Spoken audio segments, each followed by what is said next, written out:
Jordan?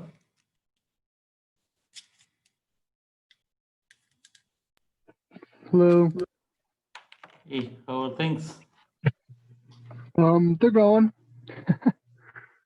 Okay. So is your grandmother out of the hospital again? No, she'll probably be there for a while. She's not on the ventilator anymore, which is good. So, that's the main thing. She's functioning on her own. Okay, yeah.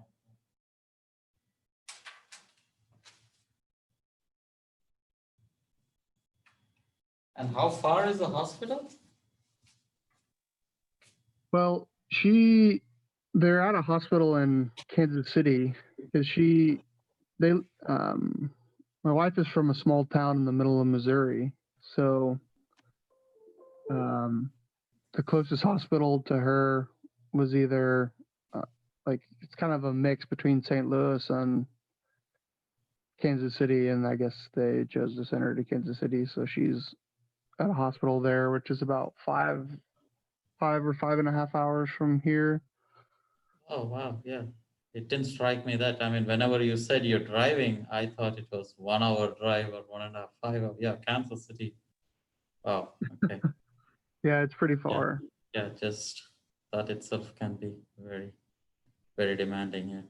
But yeah, but you have to do what's needed. Yeah. Not the ideal situation, but you just gotta live life. Yeah. Yeah, I don't know. Yeah. Take care. It's the best I can say. Take care of yourself and others.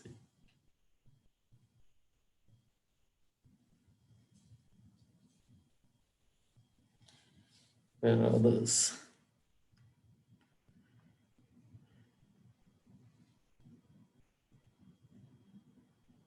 This is getting habitual, right? Luke, how are things? Pretty good. Nothing out of the ordinary. Okay.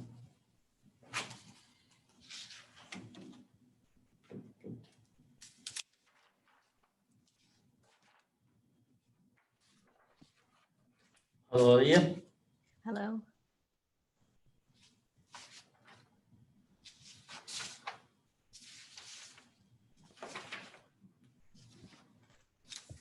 So,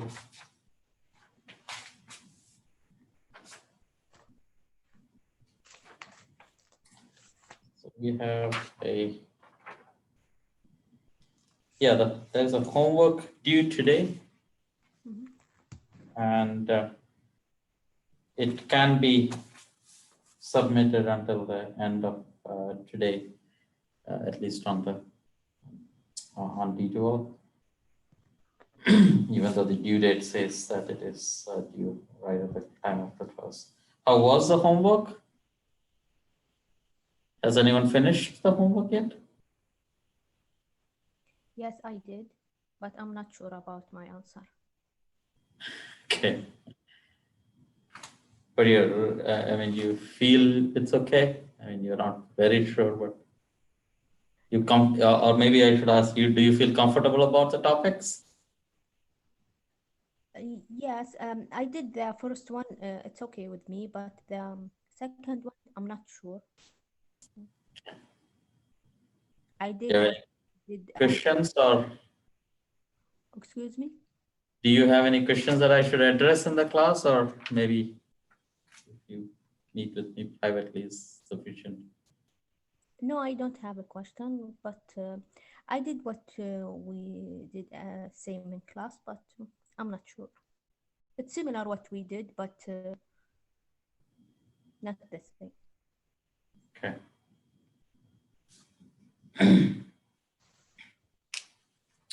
Because I'm going to start a new topic today. So I haven't posted a homework yet, but let's say tentatively homework 8 will be due next week. Right, so it'll be November 3 days.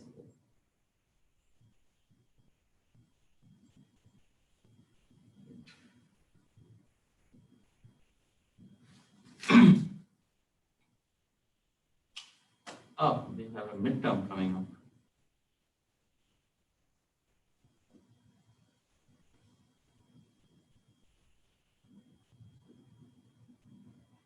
Seems like it is never ending.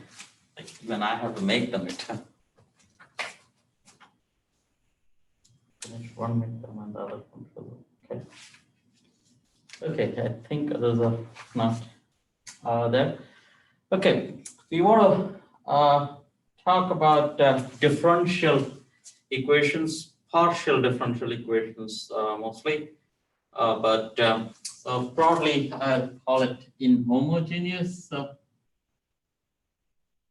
Is it inhomogeneous or non-homogeneous? I think it's inhomogeneous.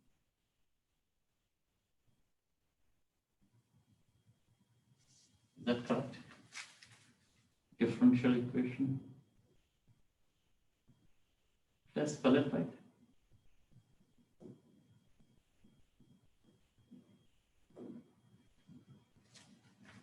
And this goes by the idea of Green's functions.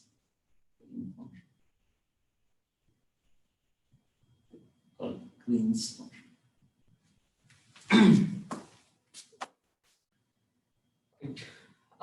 So let's take an elementary or a simple example in which we will convey the idea. That's what we have been doing most of the time. Here, let's say, yeah, later we'll come and make a partial differential equation. Currently, let's just make it a simple example of e squared over dt squared plus omega naught squared times let's say x of t. That's time, and that's equal to 0. Right? The negative sign is not necessary, but in the next step, the next equation that we will, next differential equation that we'll write down, there the negative sign will play a role. And again, it's a notation, it doesn't matter because I can absorb that into the solution itself because it is overall negative sign.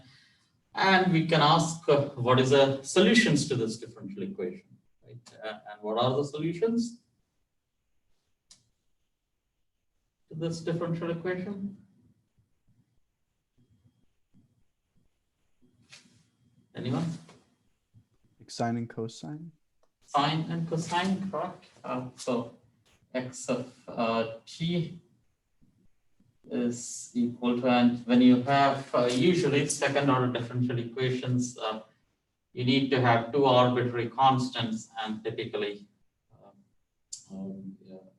find two solutions and write it as a linear combination of them, correct? So very broadly speaking, you can say these are a cosine omega t, omega naught t, plus b cosine omega naught t. And immediately one asks what is a and b's for that point. You should go back and look at the differential equation and point out that whenever we are given a differential equation, it's necessary typically to frame the whole cushion correctly. We should also have boundary conditions, right? So we should always say this is with either a boundary condition or an initial condition. So you say with x 0, so that's at time t equal to 0, you can say it is x naught, right? That's a constant, keep it sufficiently general. I'm saying it is x naught. So that's, we're pretending that that's given to us.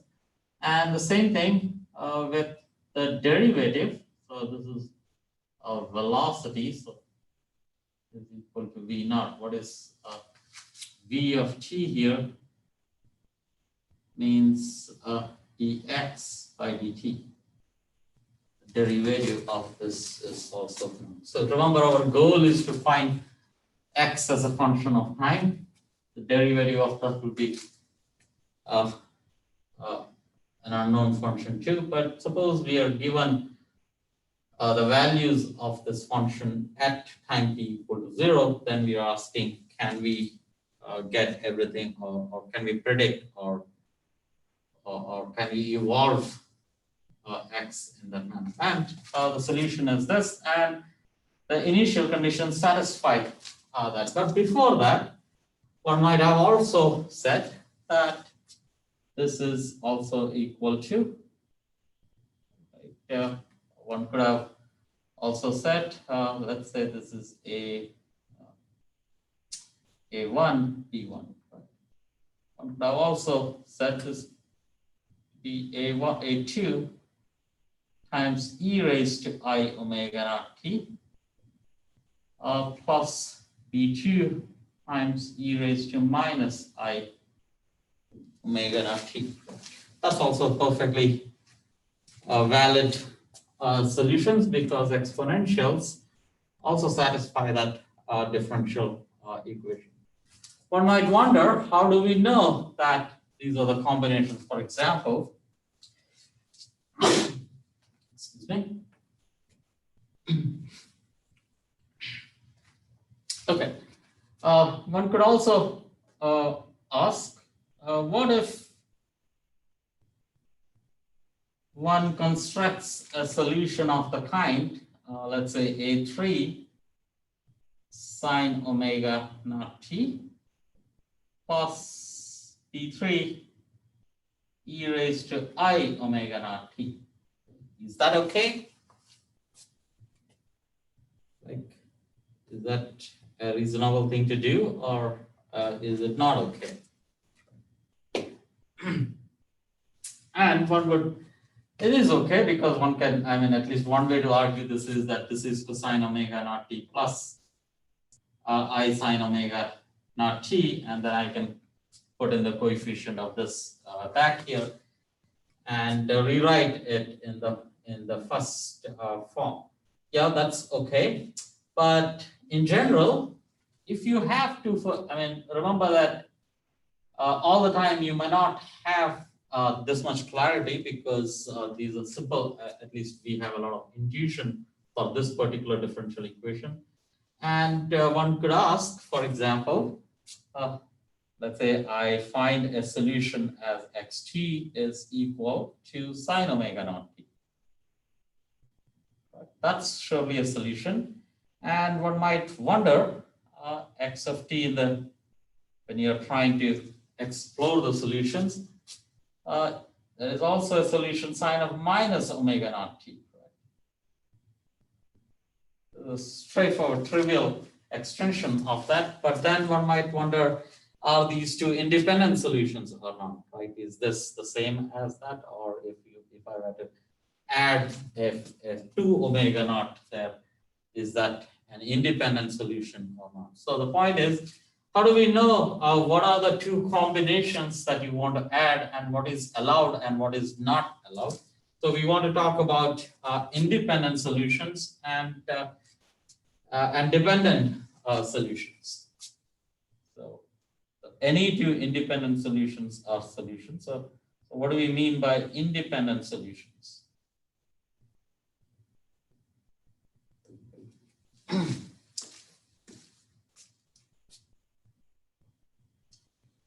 Independent. And that is the idea of a Wronskian. So we are going to define a Wronskian.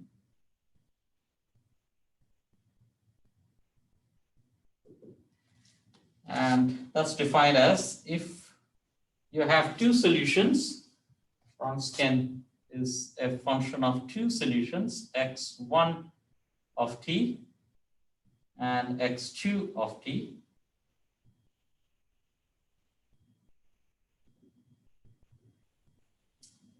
And that's defined as the determinant of x of t, or x1 of t, 2 of t, and then you take the derivative of this. This is dx1.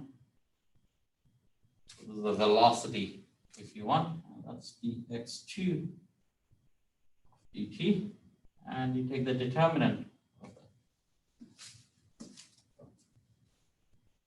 If that is equal to 0, that's called dependent solutions.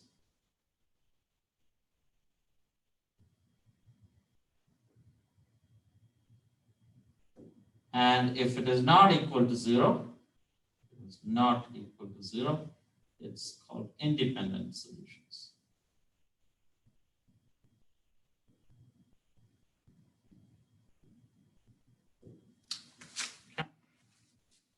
So we want to make sure that the two solutions that we write down should always have the Wronskian not equal to 0. For example, sine and cosine, right? That's the simplest example with this differential equation. So Wronskian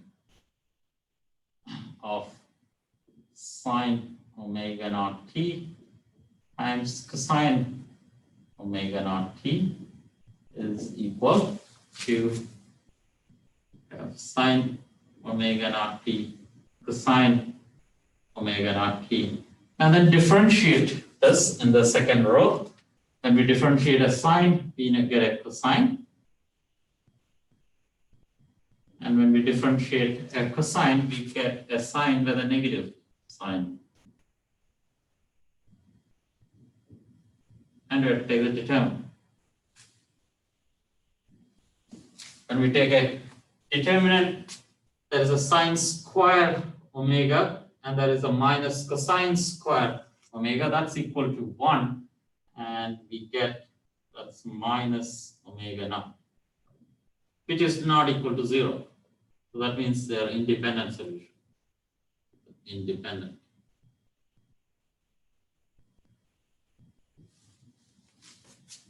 Correct. Let's quickly do one more of this third one. So Wronskian of sine omega naught t and e raised to I omega naught t. Right. So that's sine omega naught t e raised to I omega naught t, and take the derivatives again. This is omega naught cosine omega naught t, and when we take the derivative here, this is I times omega naught times e raised to I omega naught t. And we want to check if it is 0 or not. As an omega naught common, e raised to I omega naught common when we take the determinant. So it's omega naught e raised to I omega naught. And the first term is sine omega naught t and minus, I times, right? So there's an I also there. So there's the I times sine omega naught t and minus of cosine omega naught t. So that's the same as take out the I, or how should I say this? Actually take out the minus sign. That's just the minus sign, right? So it's minus omega naught t e raised to I. And we have cosine omega naught t minus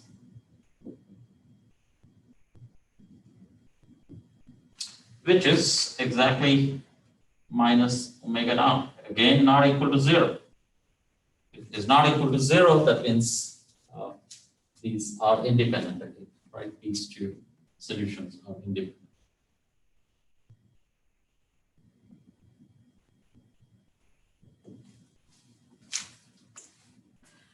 once we have two independent solutions, it's very clear what we do. We substitute it back and solve for A and B, right? So just for completeness, let's do that in an immediate way. Is that? Yeah, so let's do it here itself.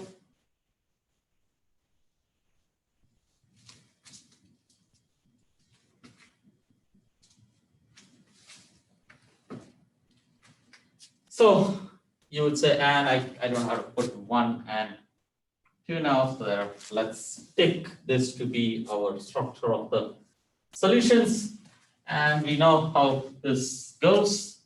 I will first differentiate this.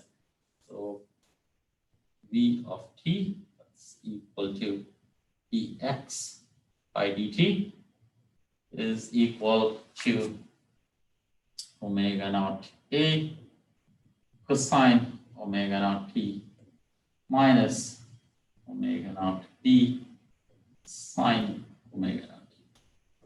That's your velocity. You can write this in the form, pull this omega naught out, and it is convenient to write this as v naught omega naught. But we want to find our A and B for making a definite solution, and that's given from the initial conditions, and we plug it in at t equal to 0. What happens? So this is x naught at t equal to 0, and at t equal to 0, A is the first term is 0, and that's B. So this implies that B is equal to x naught, and in the second equation, if I were to put t equal to 0, I get v naught over omega is equal to A. And we immediately have our solution as x of t is equal to A is v naught over omega naught.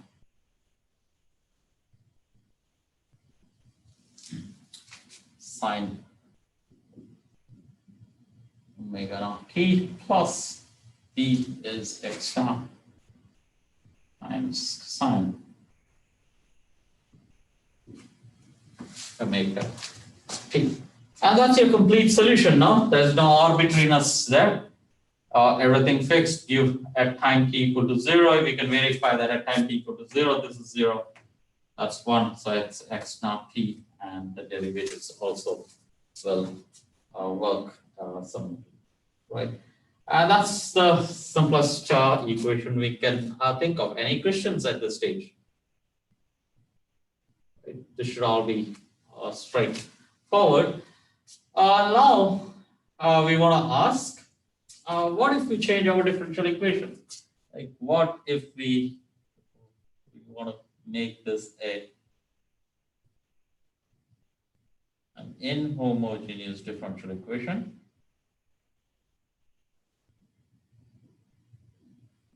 And let's call it capital AT.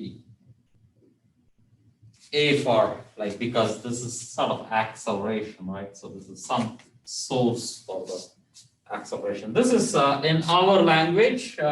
Here it's primarily coming from electrodynamics, where you have a, if this was a Laplace equation, this is a source. So we will call this a source. Source for this x of t, and typically we would like to say that this is given to us. For example, this could be a forced. So remember that this is a harmonic oscillator, right? Whatever we did here is a harmonic oscillator. And now we are saying that there is a forced, this is a forced harmonic oscillator. This eventually this will take over. Like if it depends on the how strong the frequency is, and we would like to ask how does that depend on that. So this is a forced harmonic oscillator, and we would like to find solutions to this. To Okay, so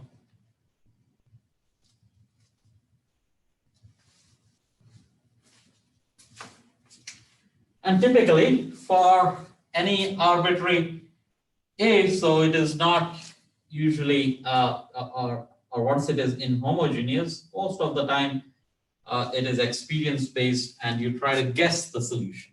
Right?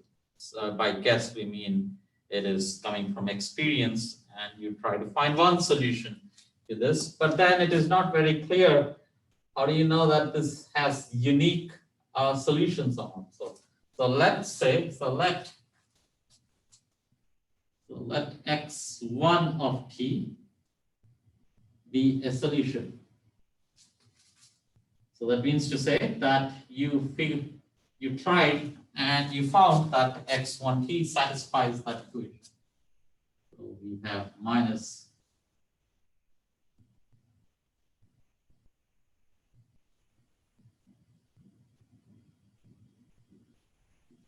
so x1t satisfies this equation. And remember again, this is given to us, right? This is given. And I keep forgetting, we should always have a boundary condition also, right? And a differential equation always needs a boundary condition to make it precise, right? So let's again say this is x naught and velocity is v naught. That's so by trial and error, we figure out that x1t is a solution. Then how do we go about this? Okay, so you have an x1t as a solution, and typically x and yeah. So this is so x. So given so this will be called a particular solution x1t. So once you have figured out a solution, you would say x1t is a particular solution. And as we will see, there are many such solutions possible.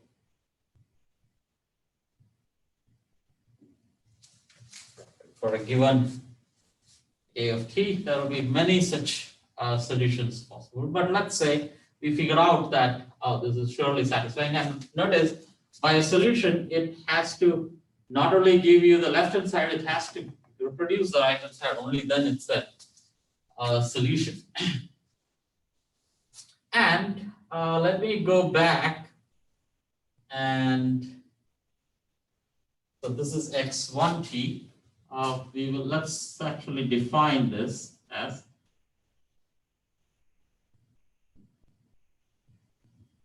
omega naught squared times, whenever it is homogeneous part of this will be called a free solution.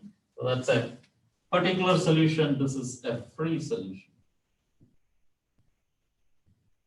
That will be the two nomenclature. Particular solution is pretty standard. Free solution, because very soon I'm going to define what is called a free Green's function. So in that sense, this will be called a free solution. So if that is the case, it seems like you can always add x naught and you're still good. So let's say you have you have another solution x2 of t. So I'm going to build this. Let's say x2 of t is equal to x naught of t plus x1 of t.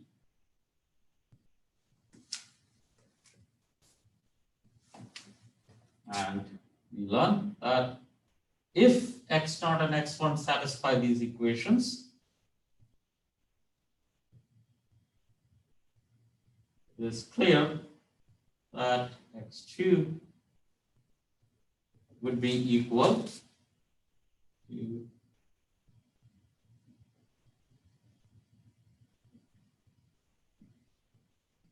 x naught of t, and this is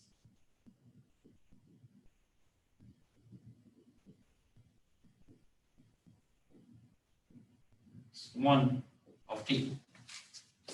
But that's the first part is 0 because it's a free solution. Okay, so that's a free solution. So that's 0. Second one is plus AT.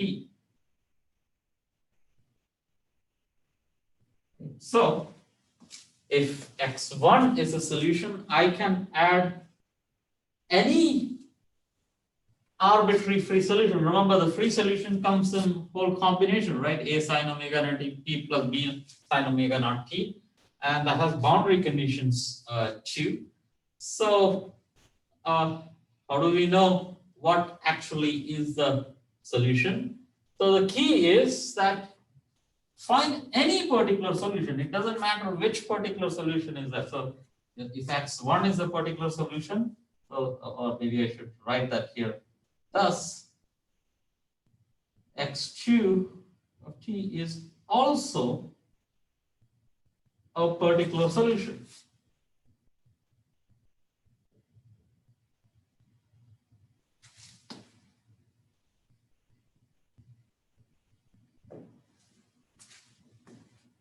Okay. So the strategy will be whenever you have an inhomogeneous differential equation, no worries. The goal will be to find any one particular solution, and the general solution will be written as, once you have found the particular solution, the general solution will be A times, or in this case, sine omega naught t plus B times cosine omega naught t. Right? That's your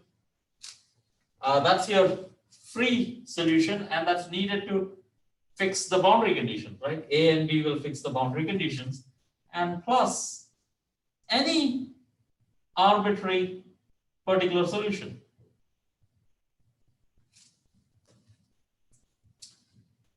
And that seems to be a little worrisome, because you would say that, oh, maybe this will actually depend on my particular solution that I find. Actually, no. For example, let's say you, let's call this x of t, you also build as, so let's call this a1, b1 like earlier, right? And you could actually do a2 sine omega naught t plus b2 cosine omega naught t plus x2t, let's say. I ask two of you to solve this differential equation. One of you in trial and error find one solution, another of you find the other solution, but then A1 and B1 will behave in, or when you fix the boundary conditions, your A1 and B1 will be different, and B2 will be different, and they will be in such a way that they will make the two solutions the same. So even though it seems like there is an arbitrariness, it's not, because the moment you bring in the initial conditions, A1 and B1 will fix it to be in the same. And that's going to be our key. So the point is, the key message you want to take is that given any one particular solution, we are good, then we have solved the problem. Right? We just add the free solution, and that's all we have to do. And that's the idea of Green's function. So let's introduce the Green's function. Also, how do we go about solving this in a reasonably firm manner? So now let's introduce Green's function.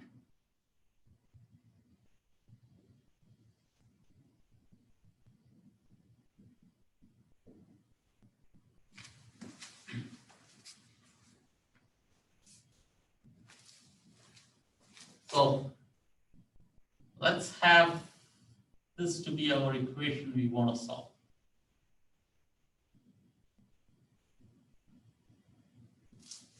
X of t, and A of t is given, right? This is given to us. For example, this could be cosine omega t, right? That's a forced oscillation we are providing, and our goal is to find x of t. Then our Green's function will be, forget this source and construct a new new equation.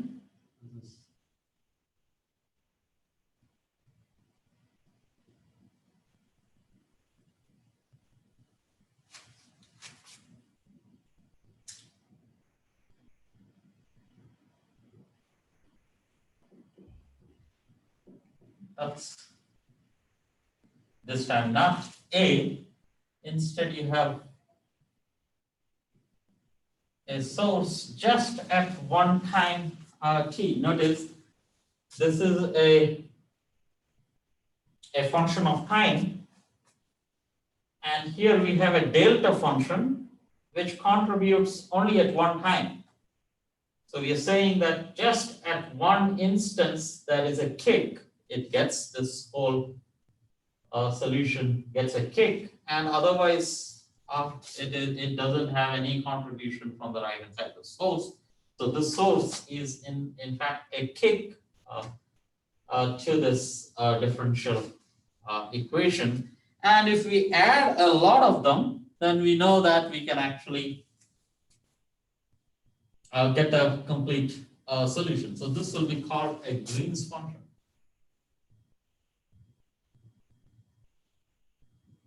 So Green's function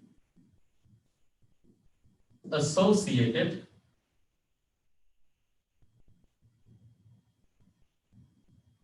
to the above equation. So given this differential equation, this will be the Green's function associated with it. It seems like in the first instance, we are solving a harder problem. It seems like there are two variables, or how does this help? That's not obvious. And it is, have you guys seen a Green's function before?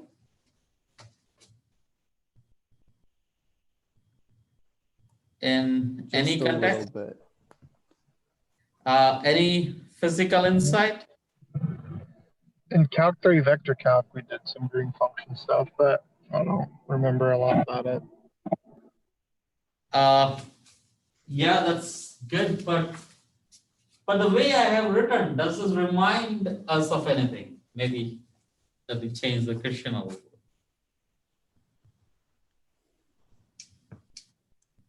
Think of electromagnetism or electrostatics.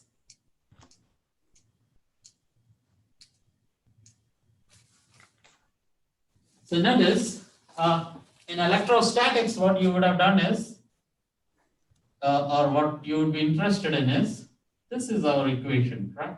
It's a more elaborate partial differential equation, as x, y, and z. And that's what I'm interested in.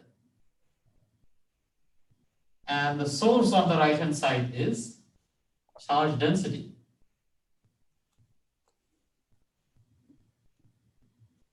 Agreed? So that's our differential equation. What would be the Green's function for this? I will say, like, the idea is to write the left hand side the same and call it the Green's function. This depends on two variables now, r and r prime. And the right hand side, you replace it with a delta function. Right? That seems to be the definition of a Green's function. Okay. Now I ask, what is the Green's function here? So what is this equal to? Use physics instead of trying to solve it.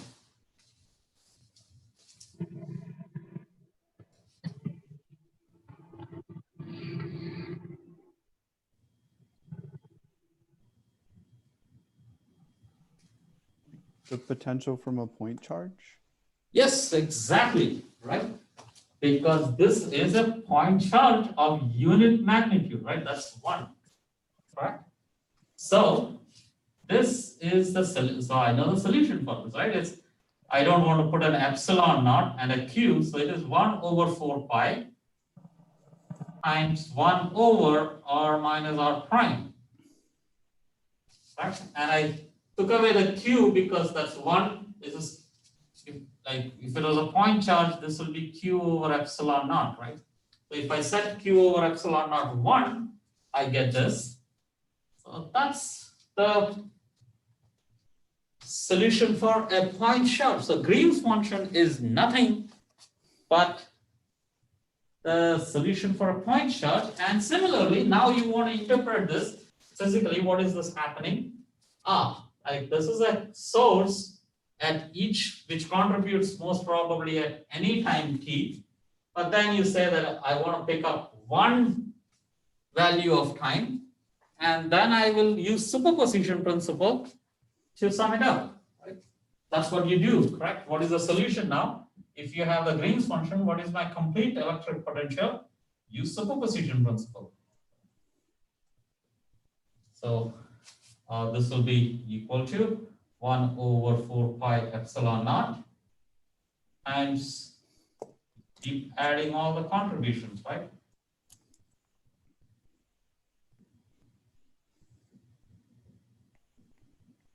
And that's the weight, right? What you're doing is, you know the solution for one point, and then you keep adding it for each point, and the charge density is the weightage that you provide for each point. So basically, superposition principle.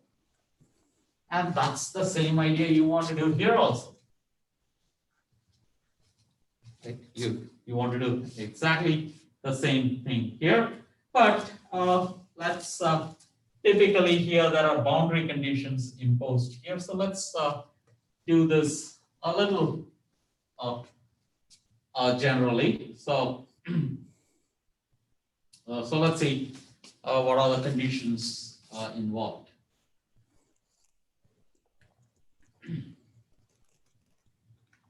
Okay.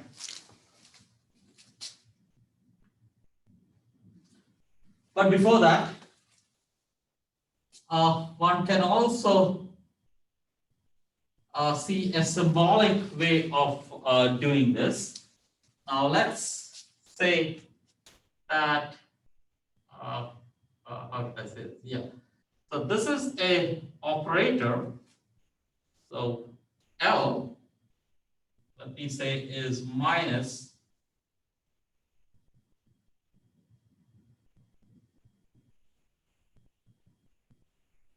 that's an operator, right? That's a differential operator. So I'm trying to give some meanings or physical intuition for Green's function. The first physical intuition is that it's nothing but it's equivalent or analogous to the potential for a point charge or a delta function charge. The second is like suppose now this is the operator, so that's the differential operator, right? So what I have is L times X is equal to A, correct? So that's a symbolic way of writing the differential equation. So an operator acts on the solution to give me the source. So it seems like if I were to know what is the inverse of this operator. So suppose I define my inverse as L times L inverse. Right? So that should be equal to 1. And what does that 1 mean? So 1 should be interpreted as a delta function. Right? This is delta of x minus x prime. I think of this as a matrix, like when you have an operator differential equation, that's like a matrix in infinite dimensional space. And what that means is this, now compare this with your second differential equation. You have L times G is equal to 1. Like again, symbolically. And that seems to suggest, like if you compare these two, you learn that this implies, let's say, that G is equal to L inverse. So in that sense, the Green's function, so it helps to think of the Green's function as is the inverse of the differential operator.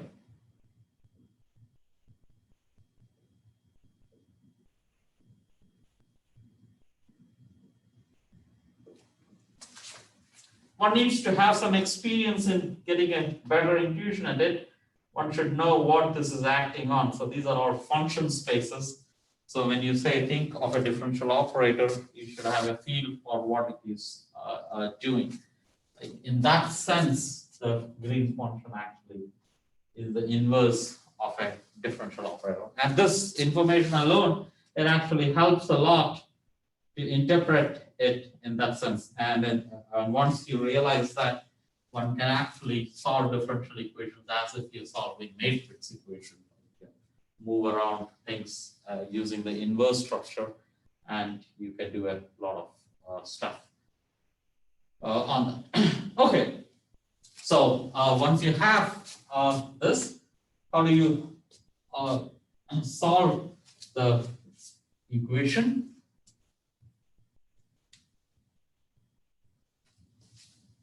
So remember, if you find the Green's function, if we can find the Green's function, again it's the same thing, right? We need to, so with the delta function, you need to have a particular Green's function, and you need to have a complete Green's function, and you want to put that back in our x of t. So we will do a lot of those constructions, but here let's begin by finding what's the connection between x of t. So suppose we can solve this Green's function. How is it connected with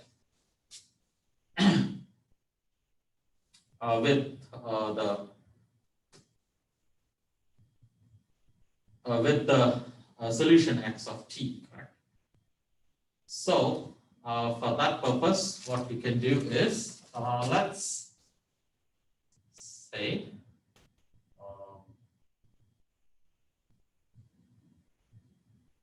think you can do is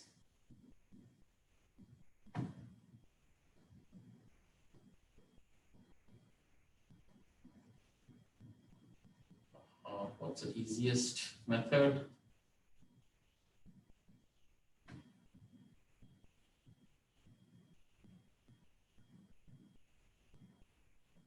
Yeah, so first let's multiply this equation. So let's rewrite this equation as minus e square over dt prime square plus omega naught square times x of t prime is equal to a of t prime. I might have to use a property called reciprocal relation for the Green's function here, but that we will prove that another time. So that's correct. And now let me multiply by g of xt, right? Is that what you do? Is that what you do? Give me a second.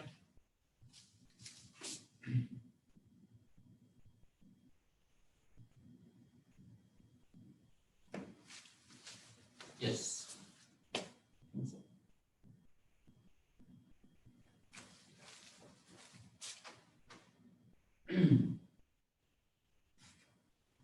Yeah, so let's multiply this equation on both sides with g of xt. So this is g of t comma t prime times second derivative plus omega naught square x of t prime. That's equal to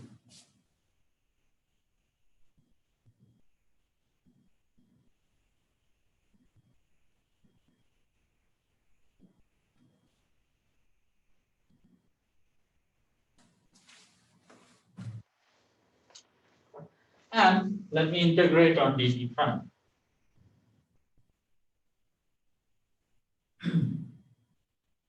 That's minus of dt prime.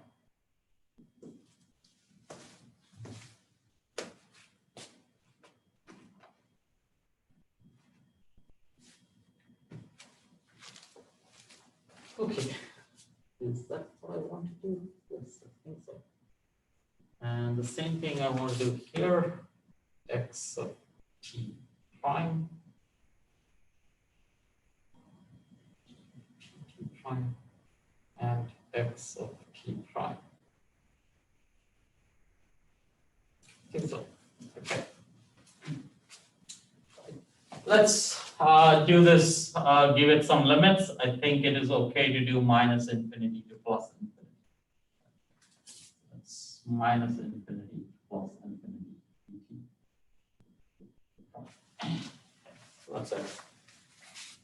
That's a true relation. Now, same thing, I want to start from this equation and multiply by x of t prime and write exactly the same thing. So I'm going to, so this gave you this equation. I'm going to multiply with x of t prime. This is minus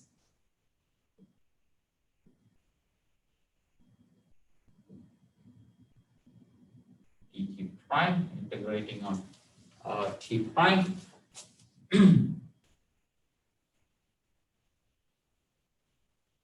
Hopefully this is correct. So this is x of t prime times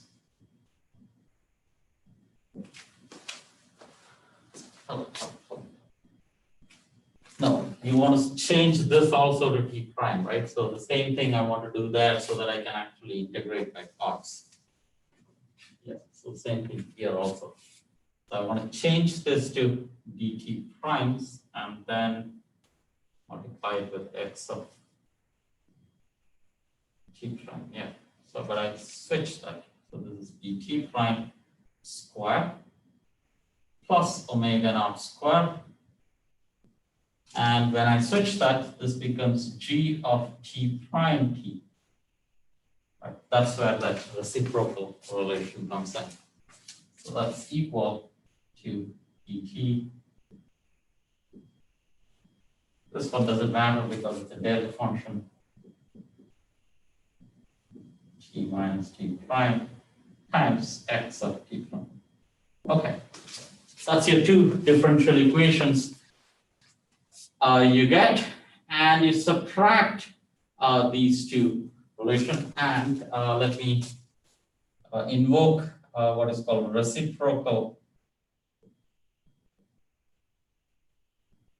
relation.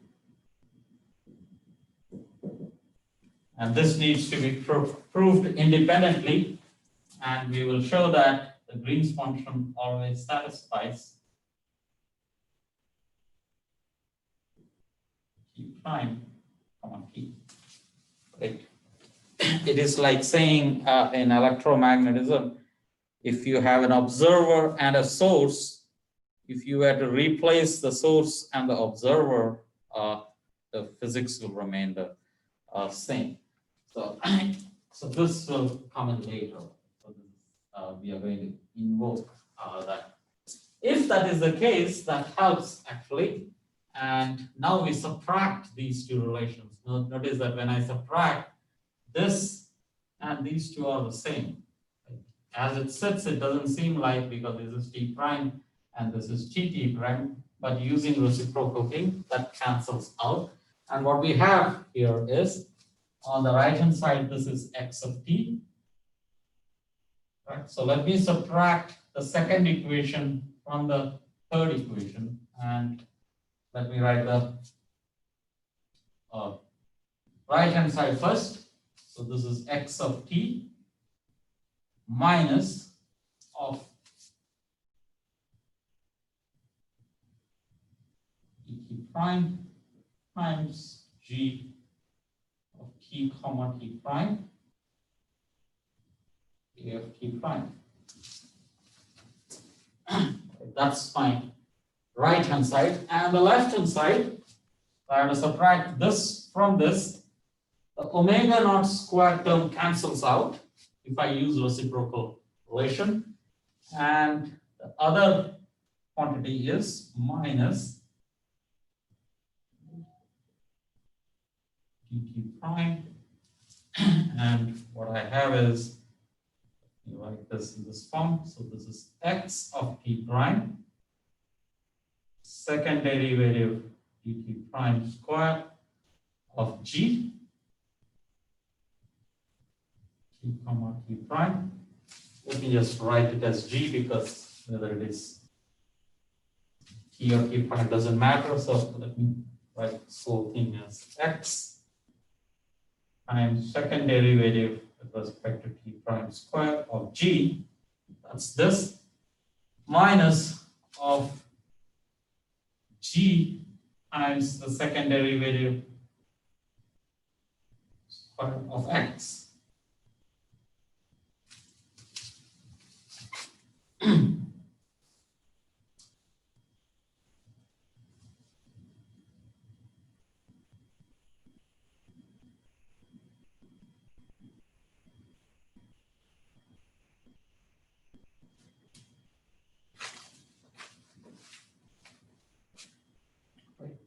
That's good. So our solution here is, we want to manipulate this a little more, but first let me write the solution in a nicer way. So if all this is correct, we have a way to find our solution, right? I'm going to write the left hand side first, x of the right hand side onto the left. So x of t is equal to integral minus infinity to plus infinity e of t prime g of t comma t prime of a of t prime, right? These are the sources if you want. So the Green's function weighted averaged with the sources, and there is a whole expression, right? So, and there is a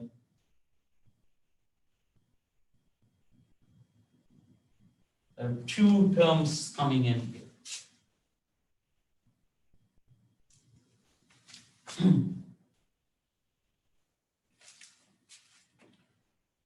So this is dt prime, and that's your x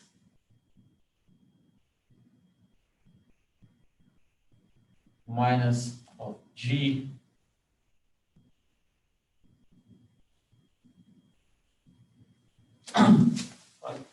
that's your statement just by manipulating the two equations we had, one for our solution itself and one for the Green's function. But this we want to manipulate a little bit more. We want to integrate by parts. Okay. We want to integrate each one of them by parts, and we get, so let me write the solutions again. So this is minus plus infinity dt prime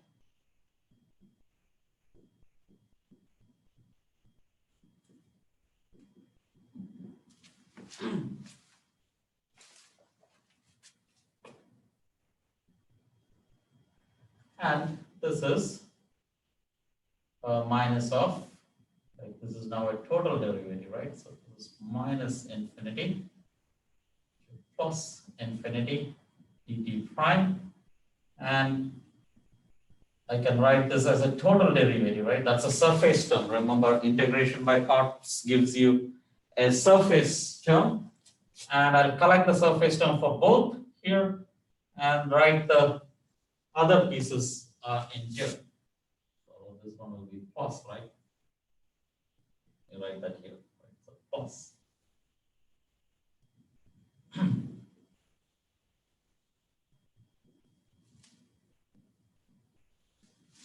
So the surface term here is x times d by dt prime of g.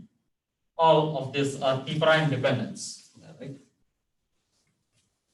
And here it is when I put this on the other one. So this is dx by dt prime times d by dt prime of g. Right? That's the first term. Like that's the surface term, and that's the when you switch the derivative onto the other function. Same thing here. This is g times the time derivative of x.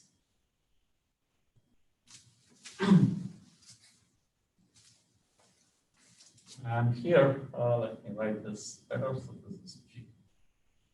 And this will be dg by dt prime and dx by dt prime.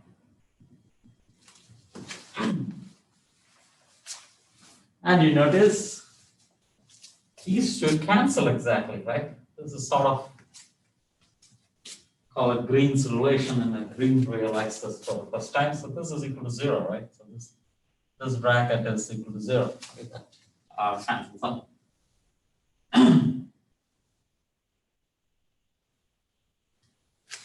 And of course, this is from a domain minus of in time. We are saying this is from minus infinity to plus infinity. So our solution x of t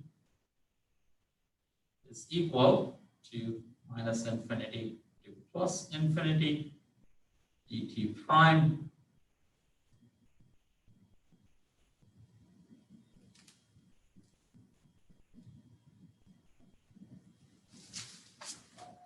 and now this has to be evaluated at 2 points.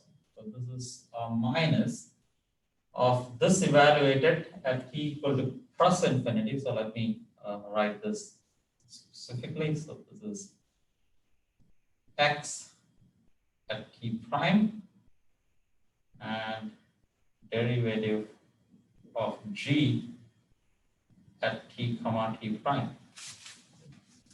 Let me move this.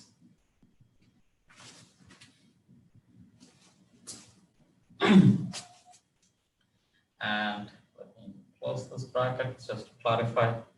So this is minus of g of t comma t prime and the x t prime over dt prime. And this whole thing has to be evaluated at 2 times.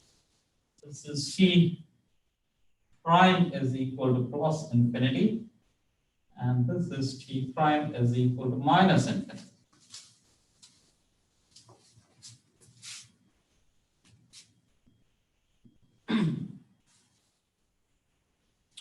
Okay.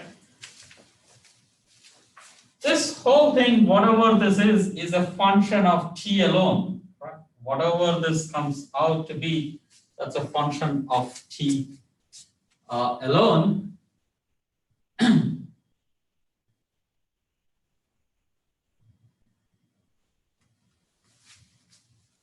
And that satisfies, that's a free solution if you want. So this can be, so I'm not like this in general to show this is harder, but we will later come and show this for a specific equation or the equation that we are talking about. We'll show that. So this is equal to dt prime g of t comma t prime a of t prime. This whole thing is a free solution. So this is plus x dot t. This is a free solution. What do I mean by that? So if I were to call this x naught t, so this is x, so this whole thing evaluated is x naught. What that means is that the second derivative dt squared plus omega naught squared of this whole function then, right? This Okay, if I were to operate this on xt prime d by dt of g of t comma t prime,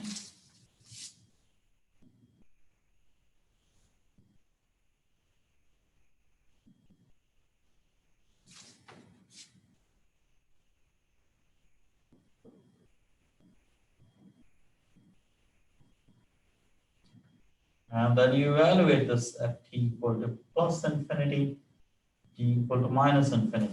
It seems like there is a lot of things happening here, but after all this evaluate, sorry, this is t prime.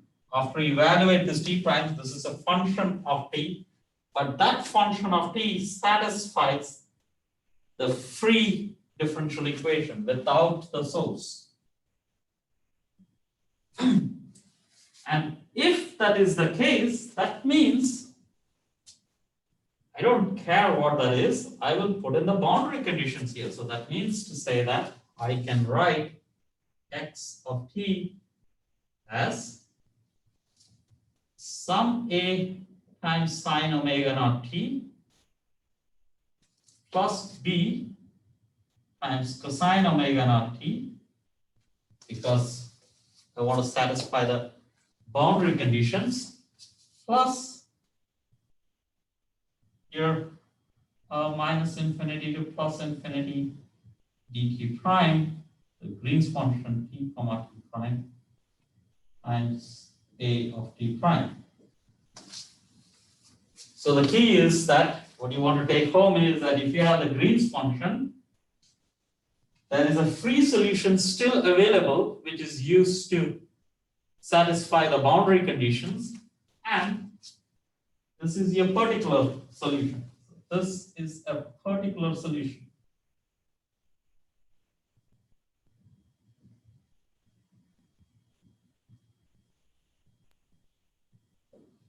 And that's your free solution.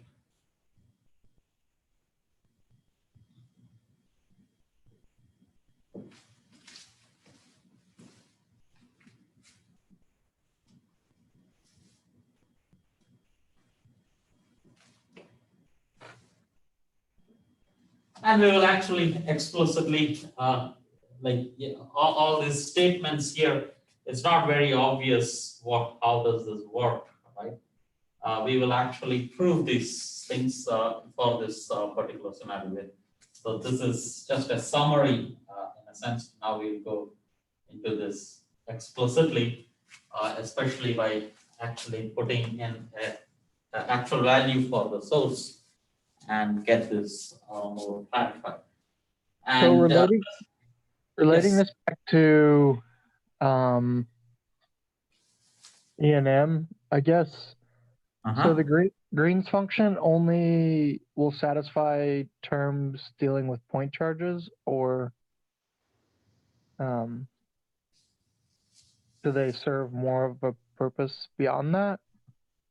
It does, in the sense that you can always, I think I'm not very sure. Okay.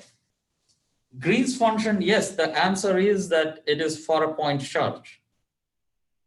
But for any inhomogeneous differential equation, I can always add this part. Okay. Right? This part, in the sense, this is not sine and cosine in the for the Laplacian. Anything that satisfies the free Laplacian, which is actually what is called the Laplacian. The other one is called the Poisson equation. Okay? Okay. And that is already, we usually don't attend to that because that is already taken care of by requiring the solution to be zero at infinity in electromagnetism.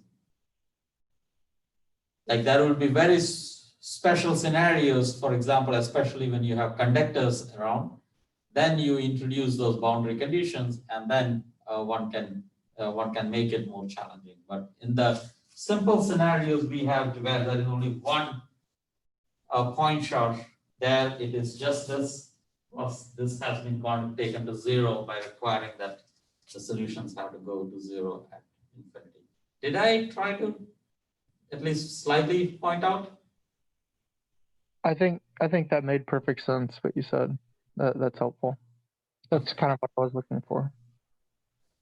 So I'll do this more explicitly and we will see how things change around. So hopefully that will help. For some of the statements I made may not be very obvious. The only thing we will invoke is the reciprocity. I think it's called reciprocal relation for Green's function. And then That's- one more question, I suppose, is that if your t prime doesn't go from negative infinity to infinity, So then it will be T1 to T2 here. Okay. It doesn't matter. Okay. Like any two boundaries, that is all it needs, right? But once you fix it, it has no dependence in that.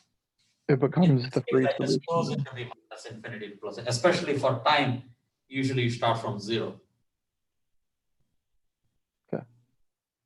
And this has this interesting feature that you can, I mean, often we say that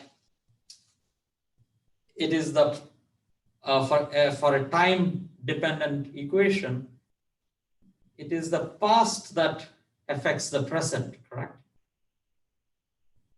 In this way of doing it, you can actually put your boundary conditions in such a way that is actually the future, or it seems like it is actually the future that is going to affect your present. But what is happening there is that all these boundary conditions get very convoluted. These boundary conditions will be set in such a way that it will cancel the future always.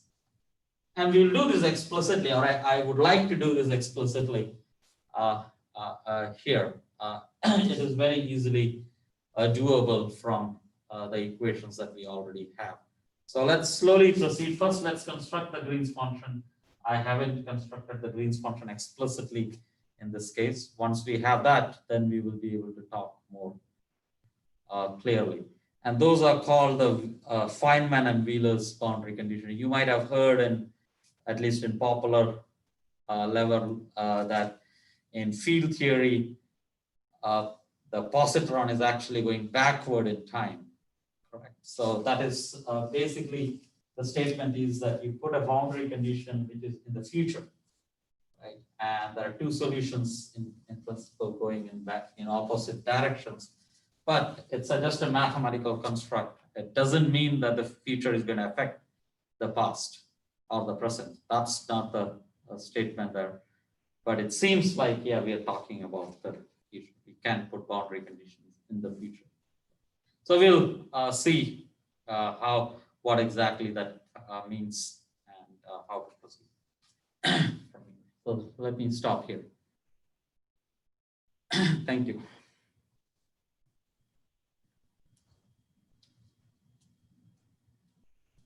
Okay, thank you. Welcome, Alia.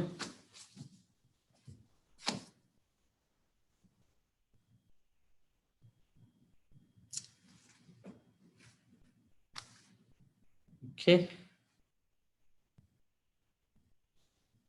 Luke, yeah, I wanted to say something. I think yesterday I pointed out that maybe we should try for something meeting, and then I realized that I'm not supposed to.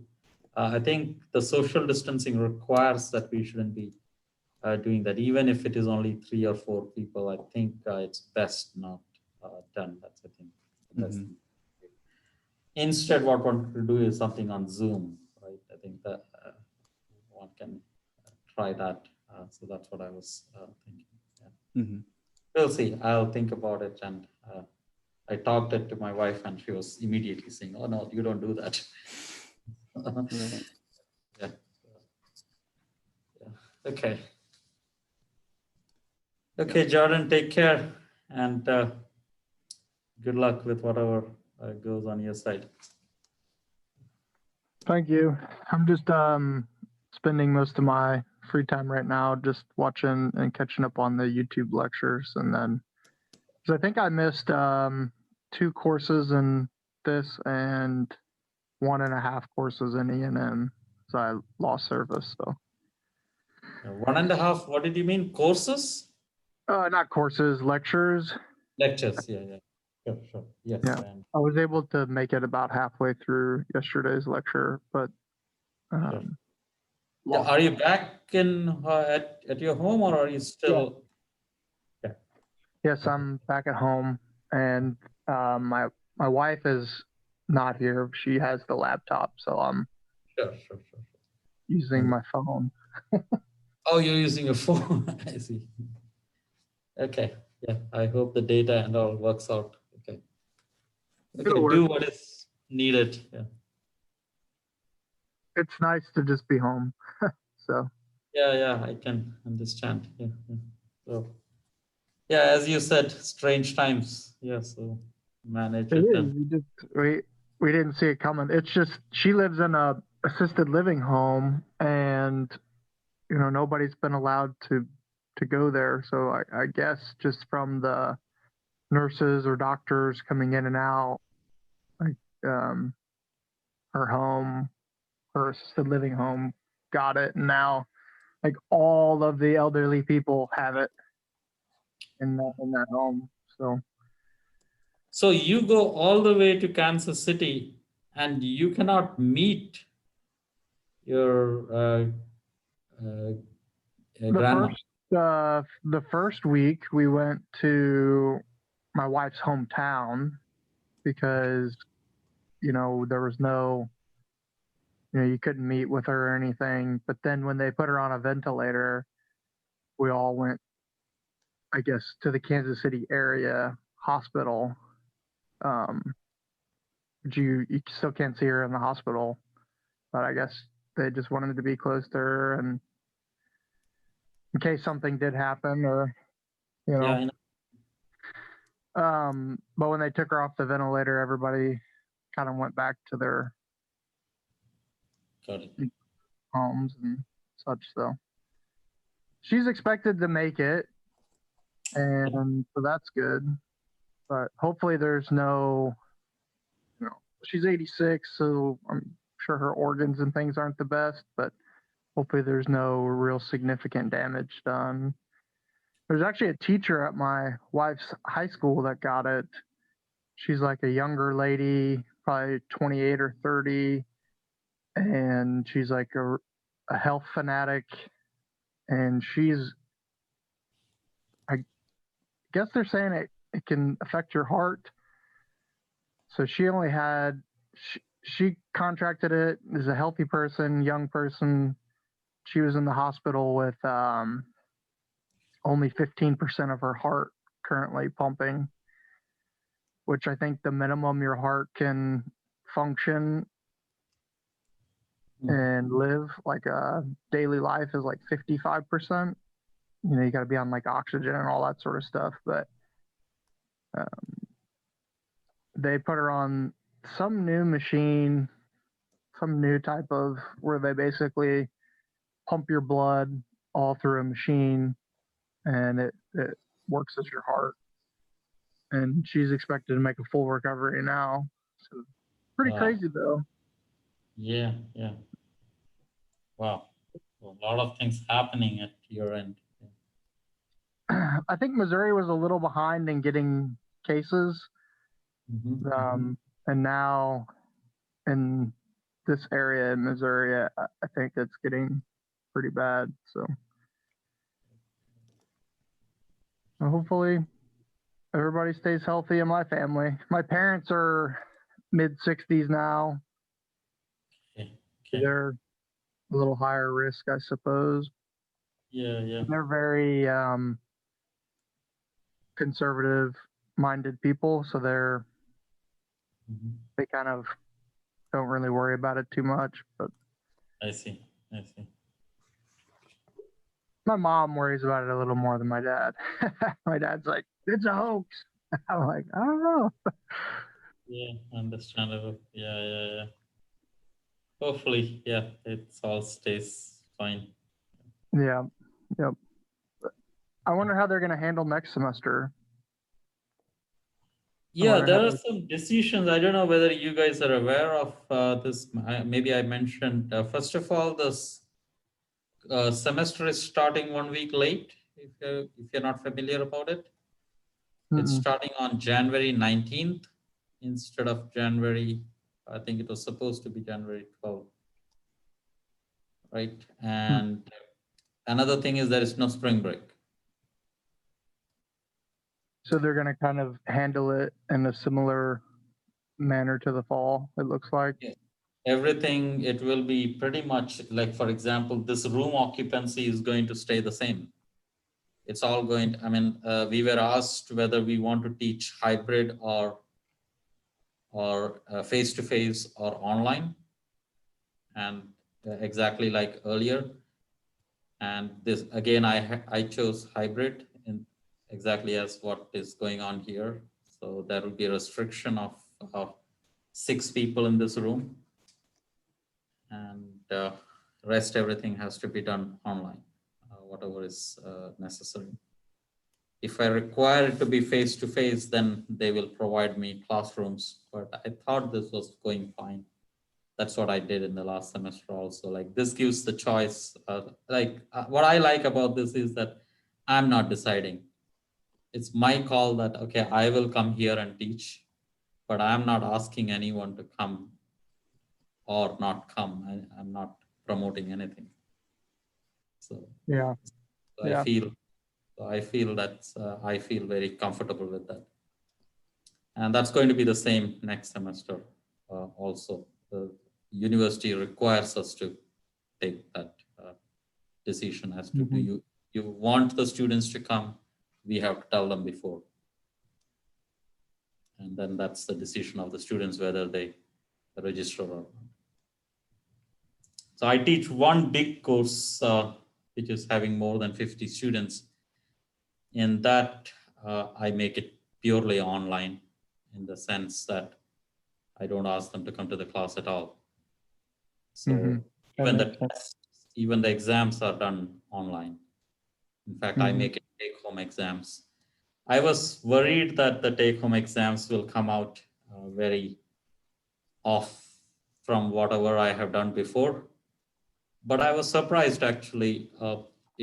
The curve comes out pretty much the same, even with take-home. It's just that what I did is that I don't give any, so I take the same standard questions, I reword them. Like, it's like saying if you have velocity is equal to distance over time, usually you will ask, what is distance given velocity? I just reword them here and there and make it a little conceptual, very slightly change it. And that is sufficient for them to be not able to use the internet as a blind cheating methodology. So it seems to be okay. It is giving me the curve, and I don't know how much. I'm sure that there are few people who might be misusing the system, but then that is always there. Like, even during a normal classroom in an auditorium, when you're taking an exam, how do I know that what kind of cheating is happening there?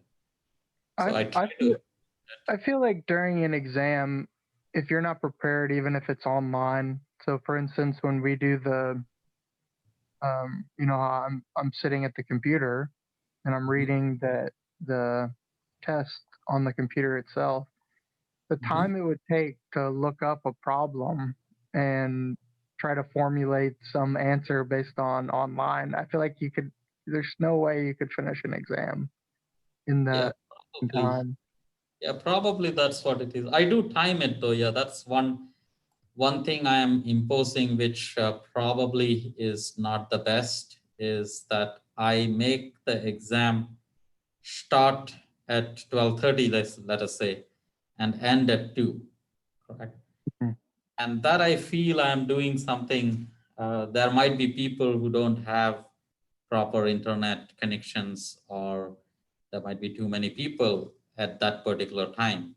Like, that computer may not be available, or they might be having friends come over, family might be having something. So I would like to take that off and give that full day for them to do the exam, but then I'm afraid that friends will talk to each other and they will give one. So then I will have to make a lot of exams. So that's the only thing I'm not satisfied about that. I would like to give that independence to students that if it is online, they should be able to take the exam anytime at their convenience. That's a true meaning of online, I think. But I'm not able to, I don't have that ability yet. I cannot make that many questions to randomize it and all that. Because I really make my own questions. Yeah. So that So like really, the, like question 6 on the take home part of the exam, you sent us a few more guiding steps essentially. And the Mhm. difference between asking the same problem with the guiding steps versus asking the question in a one sentencer, find the ... It Mhm. makes a world of a difference in how, I guess, how difficult the problem is. Just Yes. starting from nothing but first principles versus, um, Yeah. given this, find this. Just even though it's the same question. I know. I mean, that's what I would say. Jackson's problems are famous for this. Like, it's hard to start. I mean, they will definitely one-line problems, but then you give it a lot of steps, and it seems reasonable, kind of. Yeah. But Mhm. yeah, I see your point. Yeah. Yeah. I like Jackson's book. I definitely do struggle getting through some of the content of it, though. I will say that sometimes it's there's a lot of it feels as a student that there's steps missing, even though I know there's not. It's just assuming that this should be well known by you at this point. Yeah. But there's a disconnect from, I think, most students who use Griffiths as an undergraduate student Mhm. between, when you start in Griffiths and then you jump to Jackson's. Man, there's certainly a gap there somewhere. Sure. And I guess finding the appropriate resources to fill that gap. Because if you Yeah. just go through all of Griffiths and then you start going through Jackson's, you're going to be lost. You're going to recognize things and you might feel confident with the first 3 or 4 problems in the back of each chapter. But then as the problems, get more and more difficult, True. there's certainly a disconnect. So, True. and then True. you True. never know if your answer is right or not because there's no solution manuals or anything like that. So, That's true. But actually, but Jackson has, I mean, since Jackson is so popular, almost every university uses it. Uh, at least when I was a grad student, I remember the solutions used to be all around. There are people who have made these solutions and they circulate it. So if you search on the online, you can get it. If you're really looking, if it is helpful, sometimes what happens is that after you attempt it, it is nice to at least get verified by another solution by another person. But what I suggest in that sense is that instead of going for the solution, it's a good, as far as spirit goes, is that get used to checking your solutions. For example, do some limiting cases. At least it's not a check for the whole solution, but some limit. For example, we are doing this charged disk, right? Okay, we have a solution, but you find a solution. How do you know that it's correct or not? Right? After so many steps, there could surely be some errors. But then you say that, oh, charged disk, what does it, in some limit, what does happen? So you make the radius of this disk very large, then it becomes a plate, correct? yeah. Plate, we know the solution. It is supposed to be very simple. So it should at least give that. It doesn't mean that your solution is correct, but at least it is partially correct, right? In some regions, at least there is a basic check there, very limited check. So I think we should get used, or we should put it in our habit to do those checks. Because why I suggest that is that when you're eventually doing research, that is no solution. That is no homework solution. Someone has done it because that's new. And the only check there is to actually take limits. So what typically you do is that you do a known problem first and then do an unknown problem, which gives a small check. In some limiting case, it gives you that. That's the best you can do. There is never a foolproof check on new problem. Yeah.